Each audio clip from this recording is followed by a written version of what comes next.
Hi hello friends, welcome to Ilahi cars Nandyal. 2018 ending 19 registration Tata just XMS vehicle అండి. ఇది double air bag, front వచ్చేసి seal tyres, back వచ్చేసి 80% tyres, 4 power windows, quality leather seat కవర్స్తో చాలా బాగా maintain చేశారండి.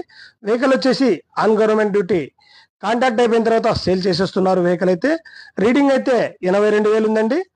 Vehicle గురించి వచ్చి లైవ్లో చూసుకుంటే ఇంకా క్లియారిటీ వస్తుందండి. ఓనరు యాస్టింగ్ ప్రైస్ వచ్చేసి 4,50,000 చెప్పారు. రేట్ ఏం ఫిక్స్ కాదు. లైవ్లో కస్టమర్ వచ్చి చూసి చెక్ చేసుకున్న తర్వాత రేటు గురించి డిస్కస్ చేయొచ్చు. ఫైనాన్స్ సౌకర్యం కల్పించబడును. మరియు ఆర్టీఓ అదర్ వరకు ఆఫీస్ ఎందుకు కలదు. ఫ్రెండ్స్, మా పేజీని లైక్ చేయండి, షేర్ చేయండి, ఫాలో చేయండి. వెహికల్ గురించి మరిన్ని డీటెయిల్స్ ఏదైనా కావాలంటే పైన మా ఆఫీస్ నెంబర్కు సంప్రదించగలరు.